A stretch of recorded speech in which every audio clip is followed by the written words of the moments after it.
Salut les amis, j'espère que vous avez la forme. Nouveau projet de crowdfunding immobilier, nouvelle analyse sur la première brique et on va regarder donc le projet Le Calisté.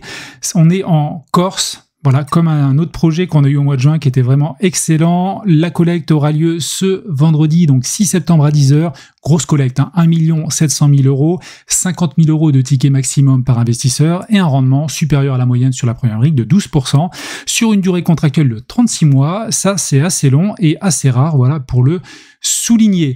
Pas de code bonus donc sur ce projet, mais on est déjà à 12%, ce qui est vraiment pas mal du tout. À noter qu'il y a un autre projet qui est toujours en cours, voilà, de collecte, le Troubadour. Un petit peu de mal peut-être à trouver, voilà, sa cible d'investisseurs. Voilà, elle est là à la page plutôt. On est à 819 000 sur 1 445 000. Bon, ça mettra peut-être un petit peu plus de temps à se collecter.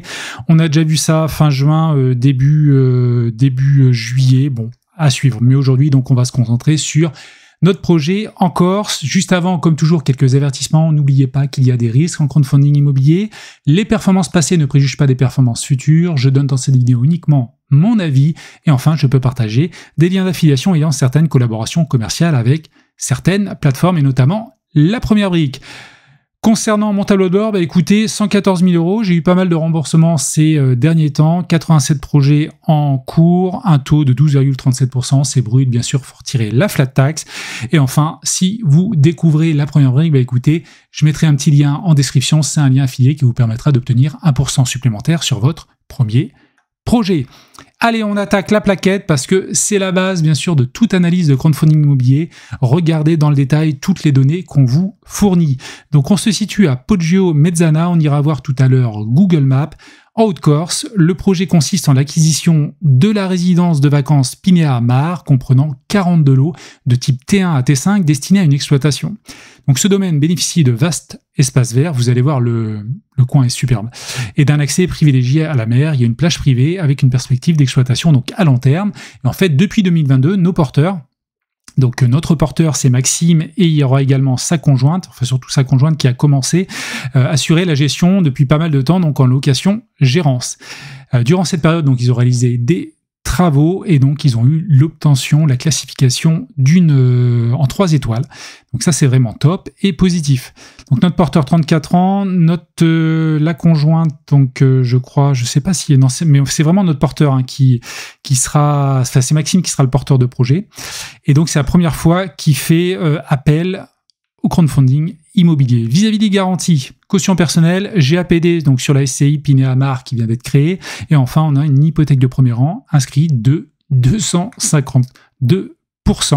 C'est énorme et il y a également à noter que le prêt donc sera remboursé in fine, ça c'est une chose, donc votre capital, mais en parallèle, et c'est suffisamment rare pour le souligner, c'est pour ça que je l'ai surligné, paiement mensuel des intérêts. Voilà, ça rejoint un petit peu ma vidéo que j'ai fait récemment sur la magie des intérêts mensuels. Écoutez, sur ce projet-là, il faudra en profiter si le projet vous intéresse. Allez, la synthèse, on y reviendra. L'histoire du projet, écoutez, on a déjà notre conjointe, voilà, de Maxime qui habite à proximité. Donc déjà, les Corses, c'est un premier point, parce que investir en Corse, toujours un petit peu particulier.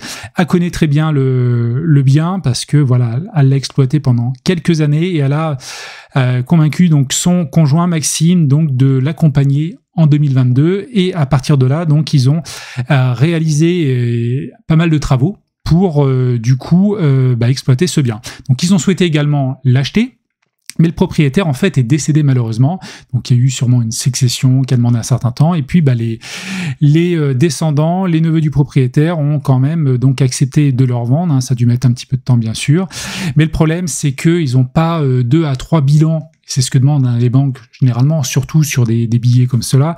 Et malheureusement, n'ayant pas ces bilans-là, c'est pour ça qu'ils font appel tout simplement à la première brique aujourd'hui et donc aux investisseurs comme toi et moi.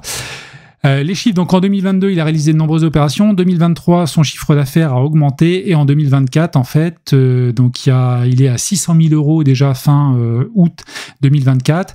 Et un prévisionnel, donc cible de 700 000 €, sachant que voilà, à partir de septembre, ça se tasse un petit peu. Et je pense qu'octobre, jusqu'à la fin de l'année, après, il va pas louer beaucoup. L'objectif de refinancement, c'est au bout de, globalement, alors on va regarder, tiens, je l'ai pas dit, c'est 24 mois et une durée contractuelle de 36 mois. Et l'objectif, c'est de se faire refinancer par 2 établissements bancaires qui ont accepté globalement, mais néanmoins, il faut un peu plus d'historique d'exploitation. Donc 3 bilans, c'est noté ici. N'hésitez pas à lire dans le détail, hein. Je survole un peu certains passages, sinon la vidéo va durer 30 minutes. Allez, on avance. Donc le projet, on va regarder la localisation. Écoutez, au sud de Bastia. Alors, je crois qu'on a déjà analysé des projets, un vers Saint-Florent. Je crois que c'était un hôtel aussi, si je me souviens bien. C'était la vidéo que j'ai faite avec Hugo, fondateur de la première brique. Et je crois qu'il y a eu un autre projet aux alentours de Bastia. Je me souviens plus exactement. Alors, lieu dit, on y va sur Google Maps. Je dézoome. Donc on a ici une route tout le long. Et nous, on se trouve ici au bord de la RT10. Donc on regardera s'il y a un petit peu de nuisance sonore. Et donc c'est toute cette parcelle-là. Voilà. Alors s'il n'y a pas la partie basse, c'est le terrain de tennis, toutes les maisons ici, donc où il y a des petits studios T1, T2 jusqu'à T5. On a ici une zone centrale, là je crois que c'est les propriétaires, enfin justement Maxime et sa conjointe qui sont ici. Et puis on a pas mal de petits biens, jusqu'ici une plage privative. Et là aussi il y a un espace de jeu, donc on aura plus de photos sur la plaquette. Donc voilà l'entrée. Après on voit pas grand chose, hein, type de bien. Après c'est des maisons classiques, hein. Directement en pleine nature. Alors, je vais avancer sur la plaquette. Très peu d'habitants, 686. On va regarder sur Wikipédia. Petite augmentation pas à pas. Bon, depuis 2006, ça n'a pas beaucoup augmenté. 2021, ok. 21 000 € de revenus annuels moyens. 45 décibels. Bon, il n'y a pas trop de nuisances, parce que c'est vrai que c'est quand même, a priori, une route très empruntée. Je connais pas trop la Corse, hein, mais si vous habitez à côté, hein, comme je dis à chaque fois, ça m'a l'air d'être la route principale en fait pour aller dans le sud, hein, tout simplement.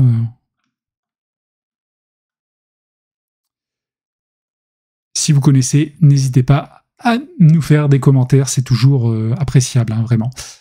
Alors, on va descendre. Donc ici, on a un petit plan descriptif de l'ensemble. Donc terrain de tennis, villa de direction, c'est ce que je disais tout à l'heure, réception laverie, ok, parking, aire de jeu, terrain, plage privée, pas mal. On a une emprise cadastrale. C'est un petit peu plus haut, là, il y a une maison ici. Et quelques visuels de l'extérieur. Bon, ça a l'air super, super sympa. Franchement, ça donne envie de partir en vacances. Là-bas. Donc, vu qu'il a tout rafraîchi, je crois que c'est noté un petit peu plus loin, il a refait les peintures, pas mal de choses là depuis 2022. Évidemment, ça a pris de la valeur et il a pu, vous le verrez, augmenter un petit peu son chiffre d'affaires depuis. La vue aérienne. Et donc, on a donc des avis Google, 4,8. Je crois que sur Trustpilot, c'est 4,5. Alors, on va regarder hein, sur Google. Alors déjà, il y a un site, hein, n'hésitez pas à aller creuser. Bien sûr, je ne vais pas le faire dans la vidéo, mais il y a pas mal de choses. Hein. Donc là, c'est bien, on a beaucoup d'informations à regarder. Toujours quelques visuels. Salles de bain ont été rénovées. Terrain de tennis. Après, c'est pas des biens typiques en Corse, hein, c'est des maisons classiques, mais l'emplacement est vraiment quand même... je vais y arriver. Hop, super. Bon, je vous laisserai regarder les photos dans le détail, mais c'est vraiment... ça donne envie. Hein. Désolé, je suis sous le charme. Donc la notation Google, bah, écoutez, je retrouve la même, hein, 4,8, donc ça c'est parfait. Très très bons avis. 5 sur 5 sur TripAdvisor. Il y a 2 notes ici. Ouais, là, il y a 51 avis, 5 sur 5, 4,5 sur 5. Je ne sais pas pourquoi c'est divisé en deux. Il faudrait regarder, creuser. Mais après, effectivement, 5 sur 5, 5 sur 5, c'est vraiment, a priori, un coin très apprécié. Et ça, c'est très, très positif. Allez, on continue sur la plaquette. Donc, on va passer maintenant un petit peu à des chiffres. Alors, juste avant, travaux, amélioration, qu'est-ce qu'il a fait? Donc, vis-à-vis du projet et nous, de ce qu'on fournit comme argent, c'est pour acheter le bien. Il n'y aura pas de travaux. Hein. Les travaux ont déjà été réalisés. Donc, qu'est-ce qu'il a fait globalement? Il a fait pas mal d'aménagements, pose de clim, menuiserie, installation de jeux pour les enfants, reprise de plomberie, sanitaire, 42 logements ont été repeints, les salles de bain refaites, les sols, les cuisines. Enfin, il y a du boulot, hein, mine de rien. Plus d'1 million d'euros donc investis.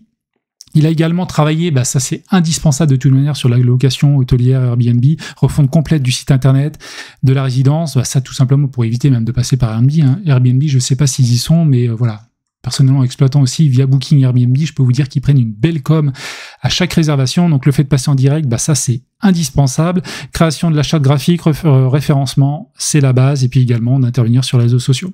Ok, alors le bilan prévisionnel financier, donc par rapport à ce qu'ils ont fait, bah, ce qu'on a dit tout à l'heure, il a déjà fait 600. L'objectif c'est de tendre vers les 700 000 euros, bon 675 000 ici. Et après une augmentation régulière du chiffre d'affaires par la suite. Sachant qu'il n'y aura pas de travaux rajoutés, ça sera juste de l'optimisation et peut-être une augmentation annuelle des prix de la nuitée. Les charges, je vous laisserai bien sûr regarder dans le détail, c'est important. Après, je ne suis pas un expert sur cette partie-là, je préfère vous le dire. Puis de toute façon, faites-vous votre propre avis, comme je dis à chaque fois.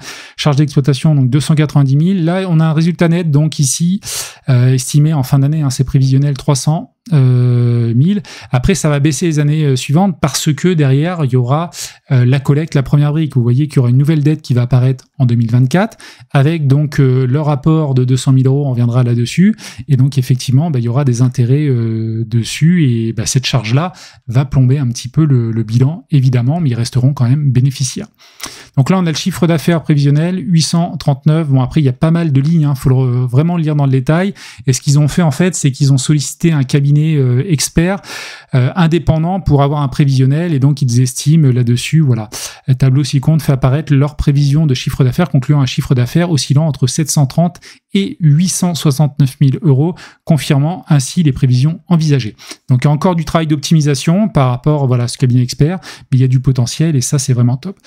Analyse de l'activité, donc là on a le chiffre d'affaires, vous voyez, qui va augmenter pas à pas, c'est ce que je vous ai montré. Après, il y a la partie résultat d'exercice qui va être rognée par nos intérêts à partir de 2025. Donc en 2025 et 2026, les intérêts mensuels seront également supportés sur l'antériorité, donc des exercices qui minorent bien sûr le résultat. Pas de souci. Et le prévisionnel a été établi par les cabinets. Je reviens pas là-dessus. Là, on a l'étude de marché, comme on fait pour du locatif. Là, c'est vis-à-vis d'annuité. On voit les moyennes un petit peu en 2021, 2022, 2022, 2023, etc., etc. On est aux alentours un petit peu plus de 50%. Et ici, on a la répartition par mois, donc pour la résidence Pineda-Mar. En fonction des mois, évidemment, juillet-août, on va louer bien plus cher, au taquet, on va être à 100% quasiment de taux d'occupation. En juin et effectivement septembre, on a toujours des choses assez intéressantes. Souvent un peu plus en septembre, en arrière-saison, peut-être plus des retraités, etc. Mais ça se joue très très bien. Et moi aussi, je le constate d'ailleurs sur mon petit studio. Et puis après, bien sûr, en période hivernale ou en fin de l'automne et puis début de printemps, écoutez, un peu plus compliqué. Moyenne taux d'occupation donc sur la Corse, 47,6%. Bon, ça c'est depuis 2011 jusqu'à 2024. Attention parce que derrière il y a eu le Covid au milieu qui a dû plomber un petit peu les chiffres. On est sur un 3 étoiles. Bon là je vous laisserai, je vais pas trop m'attarder sur ces chiffres. J'ai lu dans le détail tout à l'heure, mais ça risque d'être un petit peu long. Donc là c'est sur la période avril-octobre. Ils visent un taux donc d'occupation de 63%, 61%. Ça me paraît cohérent pour un 3 étoiles. Évidemment, sur un 5 étoiles, il y a un taux d'occupation. Enfin évidemment, pas obligatoirement, mais bon. Plus important ici. Et qu'est-ce que je voulais dire? Donc ça, c'est pour 2023. Ce qui est étonnant, d'ailleurs, c'est les 2 étoiles ont eu un taux d'occupation plus faible en 2023 par rapport à 2022. Il y a sûrement une explication. Prix moyen. Donc là, je regardais ça aussi dans le détail, je vous laisse l'analyser, mais en fait, c'est pour comparer le prix des nuitées donc sur la résidence sur laquelle on va apporter cette collecte. Et en parallèle, on a un prix moyen justement sur la Corse, tout simplement. Source, agence du tourisme de la Corse. Donc ça, c'est très intéressant de regarder cela pour savoir si on est à peu près globalement dedans. Là, ce qui est bien aussi, c'est qu'on n'est pas totalement sur un hôtel. On peut sûrement louer un peu plus cher parce qu'il y a un extérieur, parce qu'il y a des terrasses, parce qu'il y a une plage privée. Donc ça a de la valeur, mine de rien. Donc il faut prendre tout ça en considération pour analyser les éléments. Bon, là, il y a l'évolution, bien sûr, avec le pic en été. Alors les forces, bonne desserte routière, on a vu la route principale, secteur touristique, RAS, situation au pied de la plage, excellent, franchement, ensemble d'assez bonnes factures, prestations intérieures, pas de problème, équipement sportif, il a même mis d'ailleurs une partie crossfit, ping-pong, des choses classiques que l'on voit, nombreuses typologies de lots à la location, parce qu'on va jusqu'à bien sûr du T5, exploitation classée 3 étoiles. Alors les faiblesses, absence de desserte en bus, ok, bon j'imagine que les gens quand même viennent en voiture jusque là, quoique, commerce de proximité relativement éloigné, logement, donc pour les personnes à mobilité réduite, bah, c'est pas adapté. Bon, après, peut-être qu'ils pourraient le faire sur sur un ou deux logements via certains travaux. Ensemble existant, donc bien sûr, c'est ce que je disais tout à l'heure, ça reste des maisons classiques. Il n'y a pas de qualité architecturale, je vais y arriver. C'est pas des logements totalement atypiques, c'est des logements de base, mais dans un emplacement premium. Absence de restauration, bar, de piscine et de boulodrome. Ouais, ça peut donner des idées, hein, tout ça pour les exploitants, parce qu'il y a vraiment du potentiel en plus. Opportunité, donc propriétaire exploitant, bah, ça effectivement pour eux maîtrise de valeur, hein, d'avoir le fonds de commerce et puis l'ensemble. Hein. Rareté de l'offre, ok. Assiette foncière, pas de souci. Installation d'une piscine, d'un boulodrome, effectivement, il y a plein de choses qui pourraient être faites. Menace, forte concurrence à proximité, évidemment. Faut être meilleur que les autres. De toute façon, hein, sur Airbnb, Booking ou ailleurs, il faut être meilleur que les autres, offrir de belles prestations. Et attention aussi à la hausse des taux d'intérêt. Alors, notre porteur, donc on a vu, très expérimenté, SAS Pinea Mar. Voilà, la société, écoutez, bilan intéressant, capitaux propres, ratio avec la dette, pas de problème. On voit que depuis qu'ils ont repris par Maxime et sa conjointe, écoutez, il y a eu les travaux. Alors, on augmente un petit peu et puis en 2023, on a eu tous les bénéfices, vous voyez l'explosion. Donc là, on a vraiment fait un gap, on est passé au-dessus de 600 000. En 2024, on va quasiment toucher les 700 000 et puis ça va augmenter logiquement pas à pas. Garantie du projet, hypothèque de premier rang. Alors là, il y a du détail. Donc, il y a eu une première expertise en fait faite en 2022 quand il a voulu acheter, mais après le propriétaire est décédé, estimé entre 3,3 millions on va dire et 3,6 millions. Et en 2024, donc en août, la première brique a redemandé une expertise et ça c'est tout à fait normal, 4,3 millions avec une couverture hypothécaire de 252%. Ça c'est vraiment très très bien pour sécuriser minima le capital des investisseurs et bien sûr en plus les intérêts. Il y a également hypothèque de premier rang. Il y a également donc une GAPD et une caution personnelle, bien sûr, des garanties de moindre valeur, mais elles ont le mérite quand même d'être là. C'est important de les prendre également. En plus, prise sur la société, donc qui a été créée en 2022 sur l'exploitation de cette résidence. Et concernant le financement, petit point faible, 1 700 000 de la première brique, 200 000 des porteurs. Donc là, on est sur du 5-10%. Je pense, globalement, si je fais, allez, on va faire le calcul, 200 000 divisé par 1 million 110 000, on est sur du 10% d'apport. Donc c'est assez faible. Après, peut-être qu'ils ont aussi mis énormément d'argent pour les travaux, peut-être que ils ne pouvaient pas plus. Mais après, ça me choque pas outre mesure, parce que derrière, on a d'énormes garanties en fait sur ce projet-là. Des intérêts mensuels et puis de belles perspectives et puis aussi deux choses importantes, l'expertise du bien côté foncier, enfin également avec l'exploitation et puis surtout aussi le cabinet qui a permis d'évaluer le chiffre d'affaires et les projections pour l'avenir. Alors je vais terminer sur la synthèse. Hop, il y a beaucoup de slides sur ce projet-là. La première brique a vraiment mis énormément d'informations. Couverture hypothécaire en début sortie d'opération, excellent. La bonne réputation de la résidence, ça aussi on l'a vu sur la notation. L'emplacement est aussi premium, superbe emplacement, plage privée et tout, très chouette. Porteur de projet exploitant l'actif depuis 2022, ça aussi c'est une force parce qu'ils connaissent leur bien. Donc là ils veulent acheter le foncier derrière, donc ils veulent avoir la globalité. C'est un super projet pour eux. Chiffre d'affaires réalisé par notre porteur de projet confirmant le prévisionnel. Ok, 2 expertises qui confirme aussi la valeur du bien par rapport aussi à notre collecte. Localisation hors de France continentale, l'île de Beauté est idéale pour ce type de programme, oui. Également, le porteur de projet, alors je sais pas si c'est noté pour les deux, mais également la conjointe de Maxime est également de l'île de Beauté, elle est issue d'une commune à proximité, donc ça c'est important je trouve. C'est un plus, et puis remboursement grâce à un refinancement bancaire, donc il est là un petit peu le doute, il faut pas qu'il y ait un nouveau Covid, il faut que l'exploitation continue, mais derrière il y a d'ailleurs j'ai pas été jusqu'au bout je crois, je vais terminer là-dessus. Il y avait une projection, je crois que je me suis arrêté en cours de route en fait, l'habitude. Juste après, ils ont fait une projection de revente également à la découpe potentiellement s'ils revendent les 43 logements. C'est-à-dire que si à un moment donné l'exploitation ne va pas, on récupère le bien, on peut revendre. Et une estimation d'une vente à 7 millions d'euros avec 15% de marge, avec un prix de sortie de 2550. Donc là, ça fait beaucoup de chiffres à vérifier, mais quand on regarde sur Meilleur Agent, on est pour les appartements à 3000 en moyenne. Donc clairement, avec cette deuxième stratégie de revente, hein, c'est pas ce qui sera privilégié par les porteurs parce qu'ils veulent aller chercher un refinancement bancaire, évidemment. Ils vont attendre leurs 3 bilans et puis chercher cela. Mais en parallèle, écoutez, ça peut être pour nous investisseurs, si ça se passe mal, on récupère le bien via l'hypothèque de prélèvement. Bien sûr, par voie judiciaire, ça mettra énormément de temps, mais on a énormément de marge par rapport au capital que l'on prête, donc 1 700 000 €. Donc ça, c'est très positif. Et écoutez, c'est un point fort supplémentaire sur ce projet-là. Donc voilà ce que je pouvais dire. Clairement, je trouve qu'on n'est pas loin de la pépite. Moi, je vais mettre un billet, hein, sauf si, de toute façon, je vais relire également la plaquette. Hein. N'hésitez pas à me dire ce que vous en pensez en commentaire. Si vous avez regardé les vidéos jusqu'au bout, mettez-moi Corse, en commentaire. Ça me permettra de savoir qui regarde mes vidéos jusqu'au bout. Et puis, je vous dis à la prochaine pour une nouvelle vidéo. Allez, ciao!